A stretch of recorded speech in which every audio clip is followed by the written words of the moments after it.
So today is Happy Monday. It's in my time. It's 11 time, PT time in California. So, and your time? My time is 8 p.m. I'm in Oslo, Norway. So, so quite a long way from California. But right now we have almost Californian weather, which is very, very good for us because we are not used to that. It's been a very long and very hard and very pandemic winter. So now we have some sun. I'm very happy about that. That's wonderful. It's a beautiful day here. So before we start, I want to introduce you a little bit. Then also I want to tell everybody, so my name is Riya. I've been traveling around the world for a few years. I've been interviewing everybody want to try to find out what is our inner journey, what is the happiness really meaning to us. So I did this interview with you, Sunniva, my dearest sister in India last 2 years ago. Later, I will bring that video to see what we are talking about last 2 years ago. And from last 2 years to now, so what is the big change? So before we started, I would like pulling out your profile I want to share with everybody. Here is profile I will share with everyone. Just a second. Share my screen with you also. You can see what I'm talking about you. Here is my dearest sister, Sunniva. I always have a tough time to remember to pronunciation your name. I love your Dea name. So that name you can call me Dea. It's anything works. Anything works. That is your spiritual name. Yes.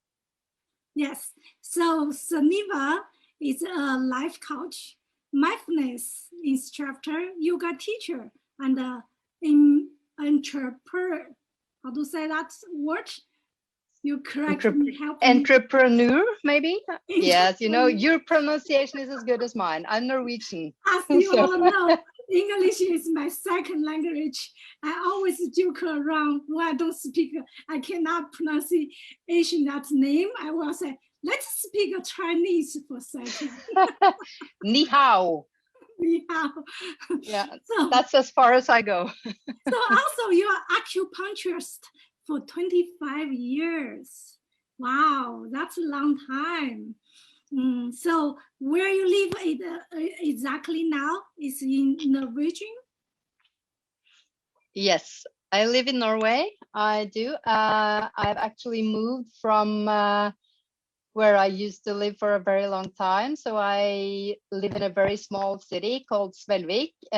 Even Norwegians don't know about this city. So, but it's not very far from Oslo, which is the capital of Norway. And Norway is a small country, far, far up north. That's, wow. I wanted to visit. That's put on my list already. We're expecting you.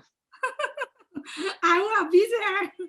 His passion is for help people living the fulfilling and happy life, than with less worried and more joy. I think we all want that piece of the life we want to live in. And I really love the one you said, my biggest wish is to change the world into the kind and the loving space where we can all live in peace and support each other. Someone told me that if I reach the star, I may land on the moon. I can't wait to see the view from there. Oh my gosh, that is so beautiful. I love just what you said. So I'm so excited and grateful you come here with me today. So we want to talk about, share some inspiration, share some empower to our sisters, to our people who was struggling to get a little better energy from your wisdom, the tips, so we can create the life with better joy. So before we started, I want to share a little bit also. 2 years ago, I was interviewed with you. We want to show a little bit of video about that. I want to see from that time to now, what is the big change? Let me bring the video, just a second. So before I bring the video, do you have anything you want to share with, you want to say with all of the sisters, people who's watching here? I will just say that I'm so happy that you invited me to do this. And I think it's so wonderful now during the quite hard times that we all face to be able to do this very positive and nice things. And we can do it now through the internet, and we don't even need to be in the same place to share all our knowledge and wisdom. And I'm just very happy to be here. So I'm looking forward to this little video as well from Pune, India. Yes, this video is, I think it's the day, well, let me share the screen for a second so you can watch this with me. You remember you were sitting in that little coffee shop in Pune, India, right? I was asking you about what is the happiness meaning. I think at that time my name still used Rebecca. Instead, now I'm using Riya. Let me listen what you said at that time.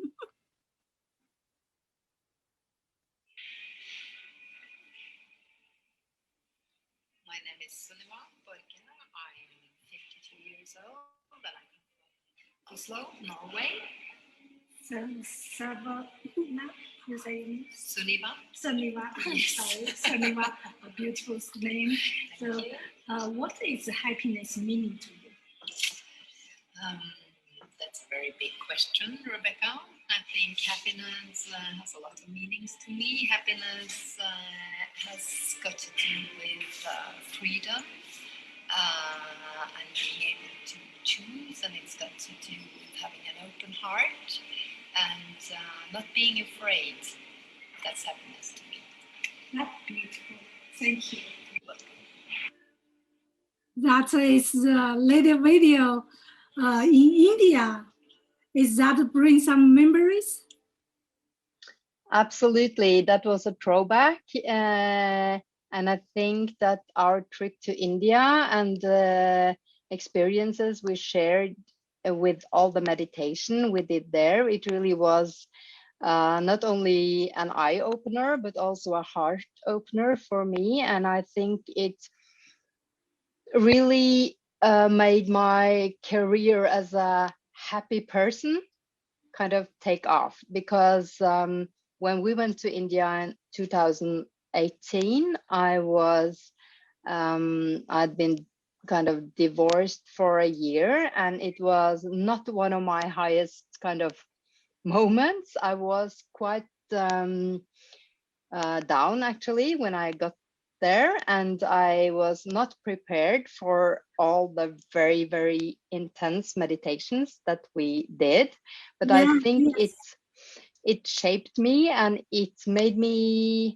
I think it made me a better person. And I also was so very lucky to meet you and some other very, very nice people. And that was it turned out to be kind of maybe a turning point for me. So I think that I have more or less the same thoughts about happiness now, but I think from all of that being theoretical to me and more something that I understood with my mind, I have been able to kind of transform and kind of let go of a lot of old stuff. And now I grasp it more with my heart. So I'm more living the happy life than just kind of pursuing it and thinking about it and knowing what to do to make it happen, but not kind of implementing it in my heart and in my life from day to day. That's beautiful. So I remember really clear when we are in India, we did that 21 days, Mr. Rose, the meditation. So in that 21 days, we was laughing for 7 days, cry for 7 days, then silence for 7 days. Wow, that is really, really intense. It was very intense. And you know, the experience of doing this in this beautiful surroundings in a room that you can't just imagine. It was mirrors and crystals, and it was all kind of set for the occasion. So when we were in the crying week, it was sad music, and it was boxes of clean tissues, you know, and we were like 27 people, I think. I think we have 28 people come from 24 countries. Exactly. And it's the whole experience of doing this profound work, supported and surrounded by so many people that I didn't know from before was it was a challenge, and it was also a very beautiful experience. And I think when we came to the last of the 21 days, and they played There Are So Much Magnificence by the Ocean. I think that was the name of the song. And we all got this rose. And the song really touched my heart is all of the people imagine, right? Now, what does that song say? Imagine all the people in the world. You remember that song? Yes. So very, very, very strong, the whole experience. It was really, yes, wonderful.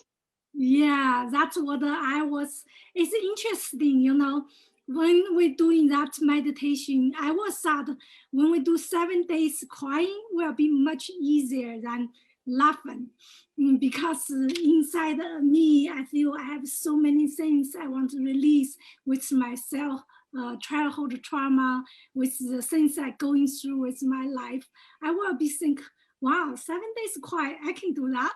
But I don't know how to do 7 days laughing. I was concerned, but so surprised to me is, and that I found out the laughing is much easier than crying. So what do you feel about it? I was thinking that the laughter would be the hardest part, absolutely, and I found that it was.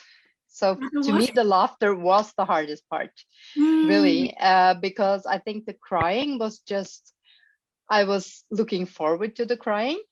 I'm not someone, I used to be someone who almost very, very seldom cried. So I had to watch a sad movie from time to time, you know, just to be able to cry. But crying was not something that came easy to me. So I was looking forward to it, to kind of have this, now this is really the task. You are going to cry. And I was, yes, I will cry. And I cried. But the laughter, I think, was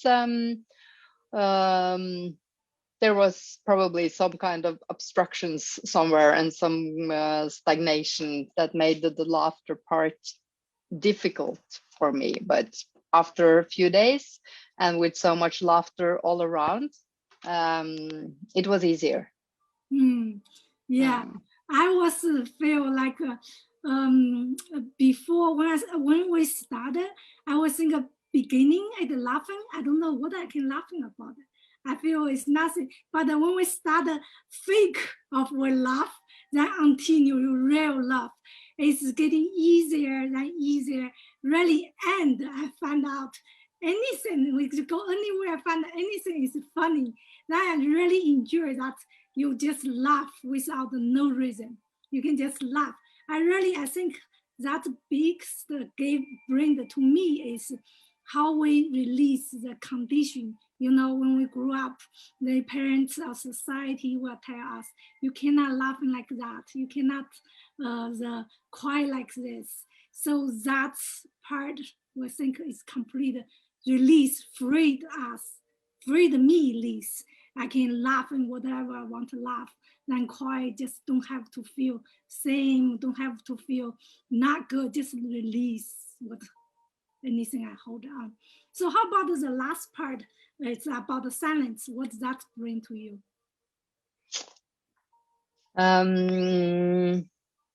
I think I always enjoy silence. And after all that laughter and all the crying, I think the silence part was so kind of soothing, and it was a very natural way to kind of sum it all up, because I think that I had been like, stirring this water, and there were storms, and there were a lot of old stuff coming up and leaving. And then it was very, very nice to have this very calm and very kind of silent sitting in the end. But then I have been doing,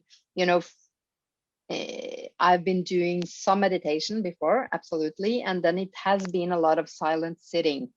So the other types of meditation that we did, like the very dynamic meditations with a lot of jumping, and it's a very, very physical meditation that was very new to me.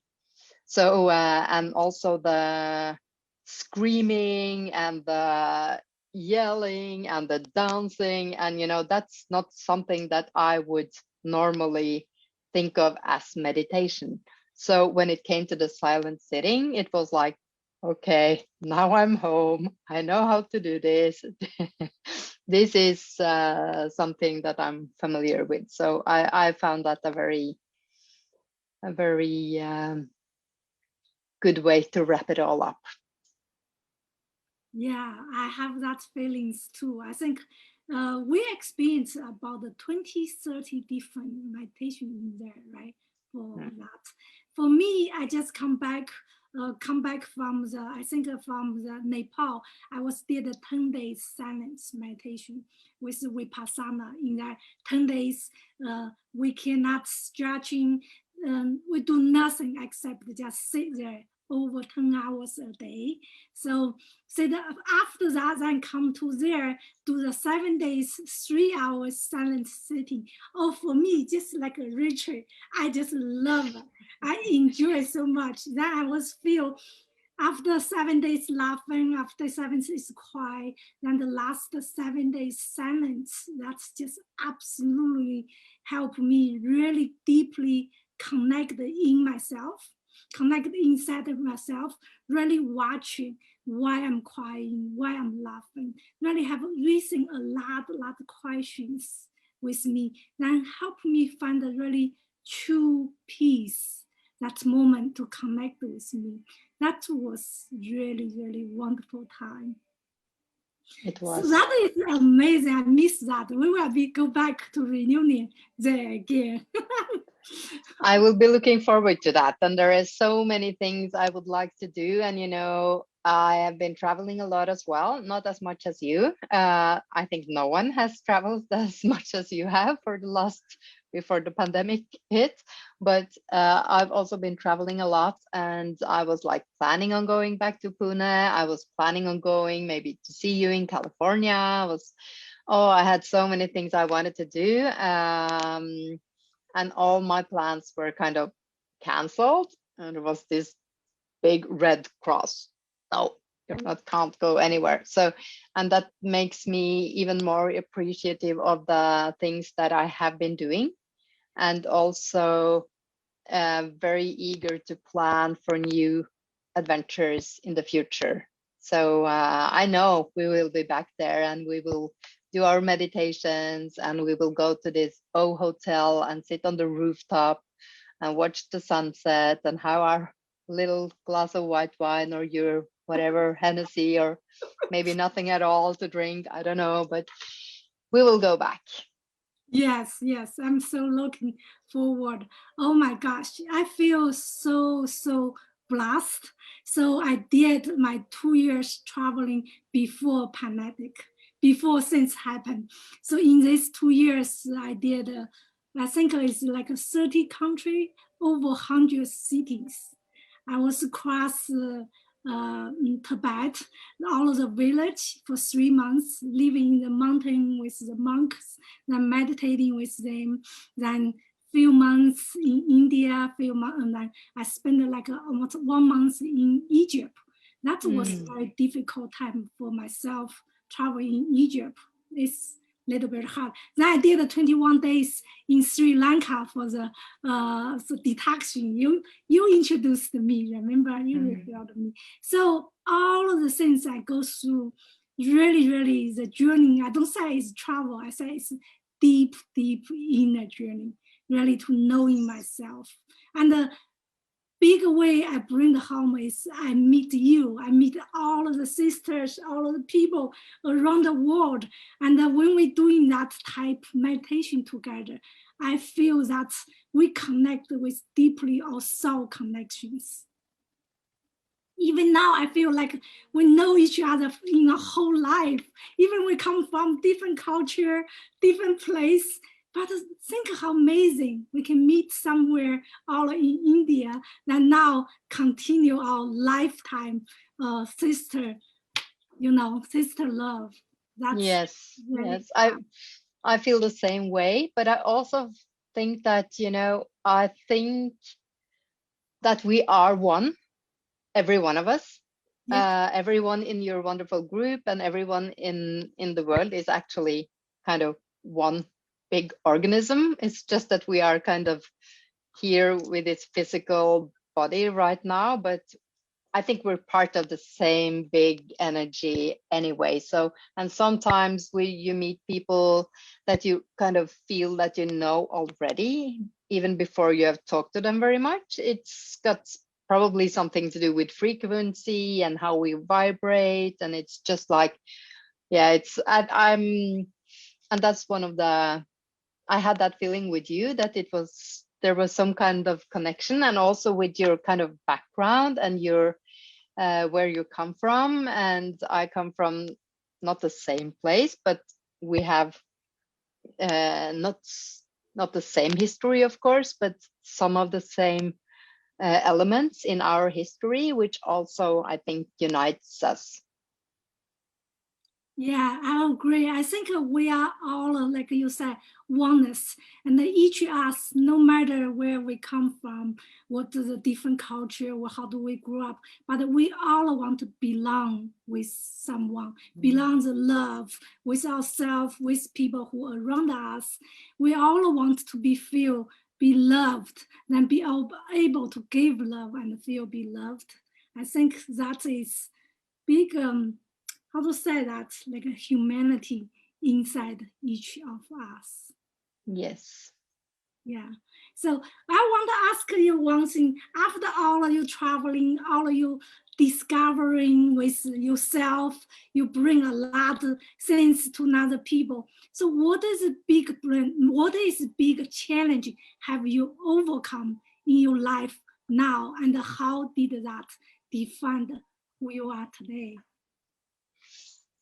I think there has been, many challenges, but foremost, and maybe the biggest challenge is kind of conquering myself and dealing with my own limiting beliefs and dealing with my own fear and insecurity and I'm not good enough issues and my who do I think I am issues. That's huge up here in the northern countries, at least in Norway.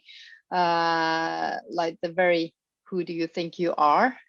So we are not supposed to kind of, and that's very different from the American way of kind of thinking, because here we are not supposed to kind of think that we are someone. We are not supposed to stand out from the crowd.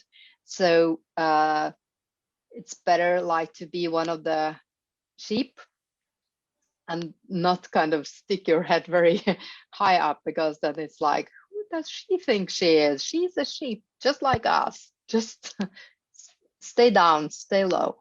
So but also, of course, there has been other challenges that are connected to my children. They have both had serious things kind of happening to them when they were growing up, especially my daughter. And I had to deal with that and just kind of set myself aside, because it was very important that I could give her the support she needed and the help she needed, and she was to see the people that could help her, and there was a lot of things to sort out. And I think that gave me a lot of perspective. I have also had a father who got Alzheimer's, and he was kind of my hero, you know, big, beautiful, extremely kind. He was like, yeah, he was a rock in my life that I always could turn to and lean into. And he was a wonderful person. And to kind of lose him the way I lost him, like, in a little piece here and a little piece there missing from his kind of personality, and him like crumbling and falling apart inside, although the exterior was very intact and he didn't change much. That was, to me, maybe the saddest thing that ever happened to me. And but I still had the same kind of feeling that I had to be strong and be positive and visit him and kind of comfort everyone around us, my mother and my children and everyone. So I had to kind of be strong and not let my own feelings show too much. So I think there has been, and now recently I've had my divorce, of course, or in the recent years, which was, although I'm very happily divorced, and he's still a wonderful man and he's very important to me still, but I just couldn't I had too many things that I had to do on my own, so I couldn't kind of have him in my life. So we had to split, and that has been a lot harder than I thought it should be. I thought I would move on and meet someone and live happily ever after. And now it's 3.5 years. I'm still alone, or not alone, but single. And I'm thinking now, having the word here, you are the single. I think the man will become to your life. They say, this is a beautiful woman there. So give them my number. No, anyway, I think I have needed this time. So, but I'm ready. And I hope that the universe will bring me someone someday, and I will have a wonderful relationship again. So, and how has all of this kind of changed me? I think that there are very, very few things left that scares me. I feel very brave. I feel very courageous. I'm not afraid of kind of show who I am. I'm more authentic. I live according to my core values. I live with intention. I have opened my heart a lot, and it is somehow challenging to live with a very open heart. So it means that there are things I don't do as much anymore. I rarely watch the news. I don't spend time with people that I find kind of toxic. I'm very aware that if I am to live with such an open heart, then I will have to be very, then I will also have to guard it in a way so that I don't get too much negative impulses into my system. I don't know whether that makes sense, but that's how I feel. Absolutely. I think for me, the years I'm learning, I go through some, I divorced, also go through some relationship. I always find out, before I always say why I will be find the wrong man, but look through is not I find the wrong man, it's how I find myself. How do I love myself? If I really understand who I am, I will be find the good, the one who really love who I am. It's not expect someone to bring that to me. It's how I can deliver the love to them. Then how to find the same vibration, same type people. You will feel you can hold the space for each other. That's very beautiful. Very, very, very beautiful. And I think very true. Yes, we learn from our past experience. That's what I mean. Through all your past experience, so what is the 2 words, or maybe 1 to 3 words you can give the sisters, give the people who's listening here, then help them to be inspired that word? I think it's important to not be afraid. Not to be afraid.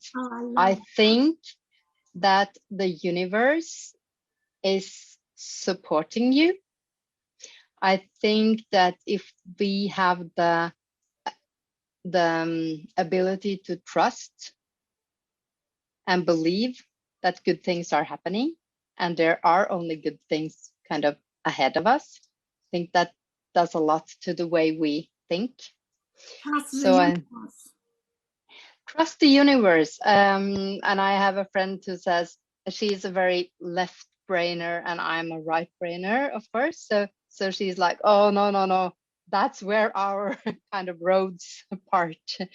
Don't talk to me about the universe. But to me, I mean, there are so many things we can't explain. There are so many things happening that we can't measure and see, and so I think that there is someone looking after me, and the more I trust in that, the more they look after me in a way. So yeah, trust in the universe. Don't be afraid. It will work out in the end. And if it doesn't, then we have had fun on the way, because we can never predict what happens, but we can also always choose how we react to the things that happens to us. That's beautiful. Thank you. I want all the people who's here listening can gather this gift from beautiful Sunniva. So the 3 words is not to be afraid, then trust the universe. What is the last one?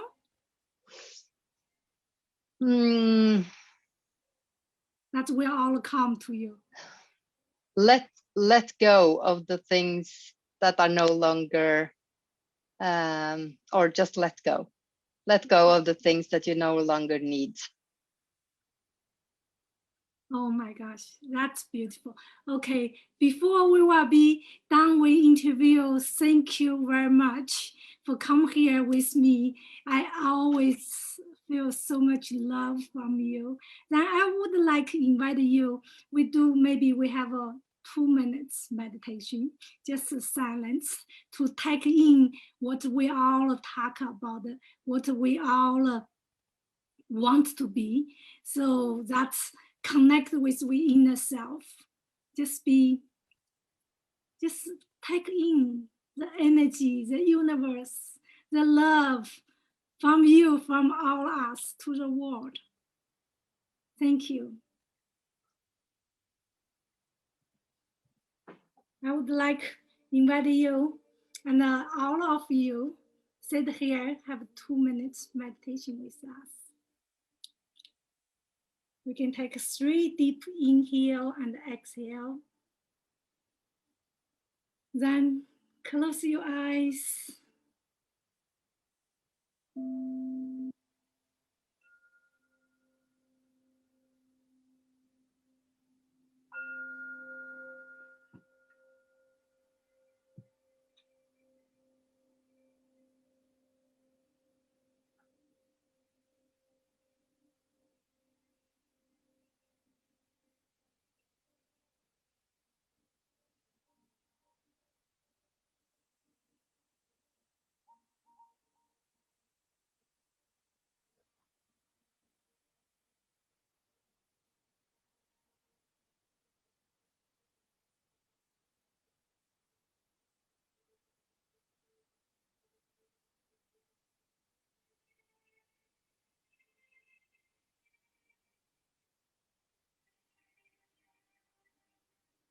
I would like to invite all of you, be aware you are in your thoughts, you're in your heart, you are in your body. Just aware the sensation go through your body and release anything you hold on, all of the tension, the stress, nothing longer with you.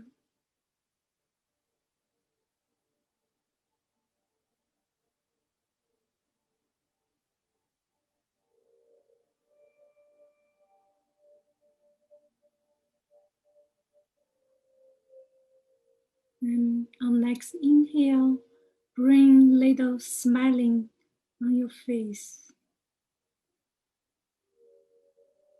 Take in all of the love the beautiful Sunniva brings to here.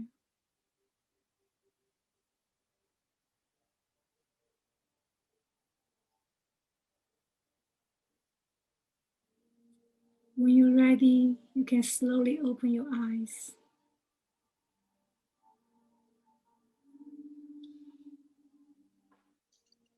Thank you, sister. That was really beautiful.